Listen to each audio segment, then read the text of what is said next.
नमस्कार विद्यार्थियों, मैं देवेंद्र पारिक स्वागत करता हूं आपका जी के बाई डी के चैनल पर। विद्यार्थियों, पिछले वीडियो में हमने जाना कि मौलिक अधिकार जो हैं वो जो कि 12 से 35 तक हैं, उनमें आर्टिकल 12 किस प्रकार से कहता है कि मौलिक अधिकार भारत के कितने क्षेत्र में लागू होंगे।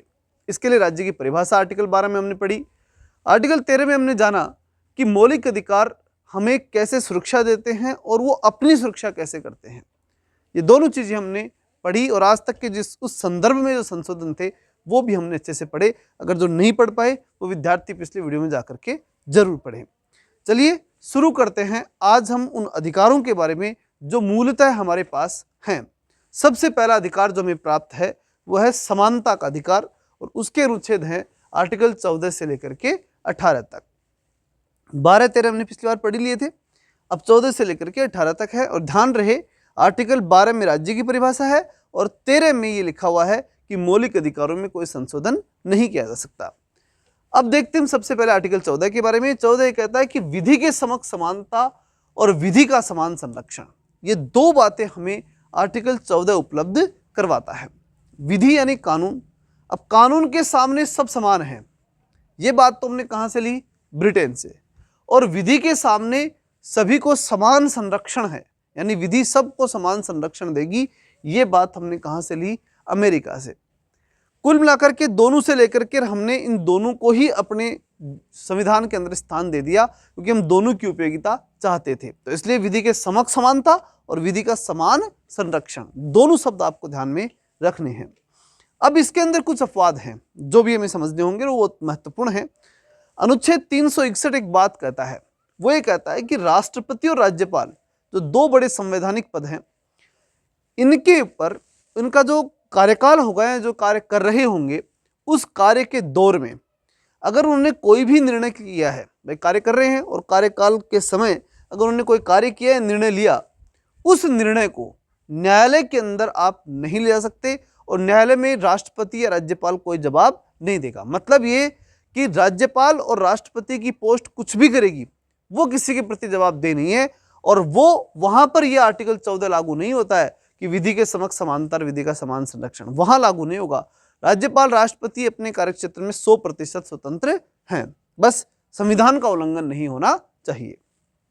दूसरी बात, अच्छा वो भी संविधान का उल्लंघन होगा तो भी उसका निर्णय कोर्ट नहीं करेगा, उसका निर्णय भी संसद ही करेगी, ठीक है ना, क्योंकि महाभियोग लगता है उसके ऊपर, तो वो अलग विषय रहता है। तो एक बात तो ये अपवाद ग्रुप में ध्यान रखना है। दूसरी बात होती है कि इस कार्यकाल के दौर में जब राष्ट्रपति राज्यपाल अपना कार्य कर रहे होते हैं, उस दौर में उनको गिरफ्तार नहीं किया सकता और उनको कोई कारावास नहीं मिलेगा, यानी गिरफ्तारी में और कारावास में उनको छूट रहेगी। ये दो बातें आपको ध्यान रखनी है। ये विशेष अधिकार है इन दो व्यक्तियों को, राष्ट्रपति और राज्यपाल को, क्योंकि हमारे बड़े संवैधानिक पद है, तो पदों का सम्मान है ये, ठीक है। दूसरा एक अपवाद और है इस आर्टिकल 14 को लेकर के, वह है आर्टिकल 31 ग में। क्या है कि यहां बात कही गई कुछ निदेशक तत्व है और उन निदेशक तत्वों को प्रभावी बनाने के लिए, नीति तत्व जो पढ़ने पड़े हैं या पढ़ेंगे, अब निश्चित रूप से पढ़ोगे, ठीक है ना, अभी तो मौलिक अधिकार पढ़ रहे हैं, नीति तत्व आगे के चैप्टर में रहेगा। तो वो जो नीति तत्व जो है उनको प्रभावी करना है, तो हो सकता है कि आर्टिकल 14 को कई बार हम दबा दें या इनको थोड़ा सा स्थगित कर दें, ठीक है।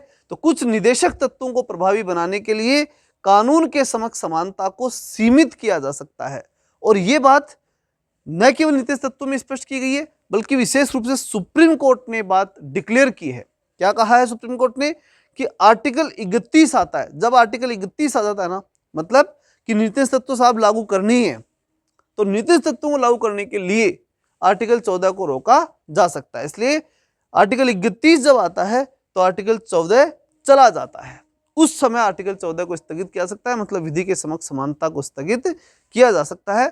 और उसका मेन कारण समझ में आ चुका होगा, किसको लागू करने के लिए? नीति निर्देशक तत्वों को लागू करने के लिए विधि के समक्ष समानता को रोका जा सकता है। अब हम बात करते हैं आर्टिकल 15 की। 15 में क्या है? धर्म, मूलवंश, जाति, लिंग, जन्म स्थान, इन सब के आधार पर कोई भेदभाव नहीं होता है। देखिए सबसे पहला आर्टिकल था आर्टिकल 14, इसमें समानता की बात कानून की कही गई, क्योंकि देखो सबसे इंपॉर्टेंट चीज क्या है? कानून। भारत में सबसे ऊपर कौन है? कानून। इसलिए कानून की समानता सबसे पहले होनी चाहिए। और जब कानून की समानता हमें मिल जाए उसके बाद हमें समाज की तरफ आना पड़ता है। इसलिए दूसरी समानता कौन सी हो गई? सामाजिक समानता। धर्म, मूल, वंश, जाति, लिंग, जन्म स्थान, ये क्या है? सामाजिक समानता है। फिर उसके बाद तीसरी, मतलब सामाजिक रूप से कोई भेदभाव इस प्रकार का नहीं होगा, जैसे पहले कोई भी किसी भी प्रकार का पहले रहा है, डिस्क्रिमिनेशन पहले रहा है, ये बात हम सब जानते हैं, लेकिन आगे नहीं होगा। ये बात हमने संविधान में स्थापित की है, जिसमें सार्वजनिक स्थलों के उपयोग में या फिर कोई जैसे कुएं, बावड़ी, इनके इस्तेमाल में कोई छुआछूत हो, या सॉरी इसमें छुआछूत नहीं बोलेंगे इसे हम, इसे क्या बोलेंगे? भेदभाव। ठीक है, ये इसी में आएगा, लेकिन उसको आप छुआछूत वाले कॉन्सेप्ट में नहीं रख सकते। सार्वजनिक स्थलों के उपयोग के समय जाति का इस्तेमाल करना है, जाति के आधार पर भेदभाव करना, ये किस में आता है? आर्टिकल 15 में। वहां आप 17 मत लगा देना, ये प्रश्न में कई बार आता है कि सार्वजनिक स्थलों का इस्तेमाल करते समय अगर किसी व्यक्ति से जातिगत आधार पर भेदभाव किया जाए तो किस आर्टिकल का उल्लंघन हुआ? तो कई बार क्या है, अस्पृश्यता को ध्यान रख के बच्चे किसको दे देते हैं उत्तर? आर्टिकल 17 को दे देते हैं, जो गलत हो जाता है। आपको ध्यान रखना है कि वहां भेदभाव हुआ है, और जब जाति अथवा धर्म के आधार पर भेदभाव की बात आती है तो आर्टिकल 15 ही आएगा। उसमें वो छुआछूत वाला कॉन्सेप्ट आपको जबरदस्ती नहीं फंसाना है, ठीक है ना। फिर उसके बाद में बात कौन सी आती है? आर्टिकल 16 की। 16 में क्या है? 16 में लोक नियोजन के समक्ष समानता, मतलब सरकारी नौकरी की समानता। सरकारी नौकरी का अधिकार हम सबको है, आप में से सभी को सरकारी नौकरी प्राप्त करने का अधिकार है, लेकिन एक व्यवस्था है कि जो व्यक्ति आर्थिक या फिर अन्य किसी कारण से, चाहे वो वर्गीय आधार पर कभी पिछड़ा हुआ हो और अन्य कारणों से जो पिछड़ा हुआ है, जो कि संसद को लगे, यहाँ एक महत्वपूर्ण बात कही गई है कि संसद को ऐसा लगना चाहिए कि ये वर्ग अथवा जाति अथवा क्षेत्र या फिर अन्य कोई चीज बहुत पिछड़ी हुई है, इसे आरक्षण की आवश्यकता है, तो वो आरक्षण कौन दे सकती है? संसद विधि बना करके वो आरक्षण दे सकती है। जैसे कि पिछले दिनों ईडब्ल्यूएस को आरक्षण मिला, आर्थिक रूप से कमजोर वर्गों को आरक्षण दिया गया। किसने किया प्रावधान? संसद ने किया। SC/ST OBC को जो आरक्षण मिला हुआ है वो पहले से मिला हुआ है, वो संसद के थ्रू मिला हुआ है। तो संसद को ऐसा लगे कि इस विशेष वर्ग को क्या देना? आरक्षण, तो आरक्षण के प्रावधान किया जा सकता है। और ये बात किसमें लिखी हुई है? आर्टिकल 16 के ही 16(4) में, और इसको ध्यान से याद रखना है। 16(4) अच्छे से आपको मालूम होना चाहिए। 16(4) में क्या है? आरक्षण का प्रावधान है, सरकारी नौकरियों में आरक्षण का प्रावधान। फिर बात आती है आर्टिकल 17। 17 क्या कहता है? 17 यानी खतरा, इनको ऐसे भी याद रख सकते हैं आप। 16 यानी बोड़ा, बहुत ज्यादा, और बहुत ज्यादा क्या हो जाते हैं? जब सरकारी नौकरी लगती है तो आनंद हो जाते हैं, बहुत हो जाते हैं, खूब सारे आनंद हो जाते हैं। तो 16 लोक नियोजन है, सरकारी नौकरी, और 17 यानी खतरा। खतरा तब होता है जब किसी को आप अस्पृश्य कहेंगे, अस्पृश्यता रखेंगे, वो गलत है, उस मानवीय रूप से भी गलत है और वैसे तो संवैधानिक रूप से भी गलत है, ये सब हम जानते ही हैं। फिर उसके बाद आती है आर्टिकल 18। 17 का समझ में आ गया ना, अस्पृश्यता का अंत। 18 उपाधियों का अंत। 18 में है 8 यानी ठाठ। कई लोग पहले ठाठ दिखाने के लिए उपाधि लगा लेते थे, तो वो उपाधियों का क्या चाहिए? अंत होना चाहिए। ये बात किसमें कही गई? आर्टिकल 18 में, और इसलिए अंत का प्रावधान कर दिया कि अंत ही होगा, उपाधि नहीं लगाएगा कोई भी। अब फिर भी कुछ क्षेत्र ऐसे हैं जहां उपाधि लगानी पड़ती है, जैसे सेना और शिक्षा, क्योंकि यहां फिर योग्यता के लिए और नीचे वाले लोगों को आदेश देने के लिए, नीचे वाले लोग उनकी बात माने, जैसे कि शिक्षा के क्षेत्र में उपाधि मान लीजिए। अब अगर किसी के पास, जैसे आप सब बीएड किए हुए हो या फिर अगर कोई अन्य डिग्री लिए हुई शिक्षा के क्षेत्र में, जो भी बीएड STC से लेकर के और PhD तक, ये डिग्रियां, या उससे भी नीचे ले लो आप, कहाँ दिक्कत है? BA ले लो, MA ले लो, ये सब उपाधि तो है। इनसे क्या मालूम पड़ता है? आपकी योग्यता मालूम पड़ती है। तो उपाधि से, शिक्षा के क्षेत्र में उपाधि इसलिए जरूरी है कि उससे योग्यता मालूम पड़ती है कि कितना शिक्षित है, इसलिए जरूरी है वहां उपाधि लगाना। दूसरा, सेना के क्षेत्र में भी उपाधि की आवश्यकता पड़ती है, क्योंकि वहां हायरार्ची चलती है, वहां आदेश की आवश्यकता पड़ती है, इसलिए सेना में भी उपाधि लगानी पड़ती है और लगाई जाती है, लगाने की छूट रहती है। इसलिए 2 क्षेत्रों में उपाधियों की छूट है, सेना और शिक्षा। अच्छा, विदेश से कोई व्यक्ति, जैसे मान लो शिक्षा के क्षेत्र में किसी यूनिवर्सिटी से कोई उपाधि लेके आ रहा है, तो उसमें ध्यान रखने की बात ये होती है कि वो राष्ट्रपति से अनुमति ले। किससे अनुमति ले? राष्ट्रपति से अनुमति ले, उसके बाद में ही वो उपाधि लेकर के आ सकता है किसी भी विदेशी यूनिवर्सिटी से। फिर अगली बात आती है कि जब हम ये बात कहते हैं तो फिर भारत रत्न और पद्म भूषण और ये सब उपाधियां दी जा रही हैं, तो वो गलत है। फिर इसका मतलब तो यही हुआ।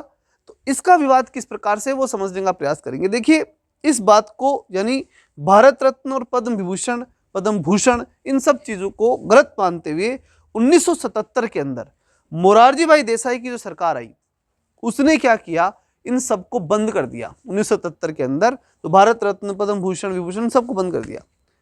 फिर उसके बाद 1980 के अंदर इंदिरा गांधी की गवर्नमेंट आती है और उन्होंने से पुनः शुरू कर दिया। अब ये जो सारा मामला चला ना, उस दौर में एक बात डिसाइड हुई, क्या कि भाई इनको उपाधि तो दी जाएगी, यानी 1980 में ये बात तो तय की कि उपाधि तो दो, लेकिन इस उपाधि का अपने नाम में शुरू में अथवा बाद में ये लोग सार्वजनिक रूप से उपयोग खुद नहीं करेंगे। मतलब जैसे मैं अपने नाम के आगे लगा लूं भारत रत्न, ठीक है, हालांकि भारत रत्न मुझे नहीं मिलना, ये तो सब जानते हैं कि भारत रत्न और पद्म भूषण, विभूषण ये अपने लोगों की कहाँ बहुत अलग बात होती है। तो मान लीजिए, लेकिन एक अनुमान लगा लीजिए कि आप अपने नाम के आगे लगा लीजिए भारत रत्न और अमुक नाम, ये लगाने से क्या होता है कि फिर वो चीज बार बार उपयोग करना, व्यक्तिगत रूप से उपयोग करना, ये पूर्णतया गलत माना गया। और उसके बजाय अगर कोई दूसरा लगाता है, सार्वजनिक स्तर पे कोई संस्था या कोई व्यक्ति आपके लिए लगाता है, वो अलग विषय होता है, आप स्वयं अपने नाम के आगे नहीं लगा सकते। ये बात इसमें तय कर दिया गया कि भाई आपको भारत रत्न, पद्म भूषण, विभूषण सब मिलेंगे, लेकिन आप अपने नाम के आगे इन शब्दों का उपयोग अपने नाम के आगे अथवा बाद में नहीं लगाएंगे। समाज क्या करता है वो उस पर छोड़ दो, आप व्यक्तिगत रूप से इसका उपयोग नहीं करेंगे, ये इसमें तय कर दिया गया। ठीक है, तो ये था कौन सा अधिकार, समानता का अधिकार।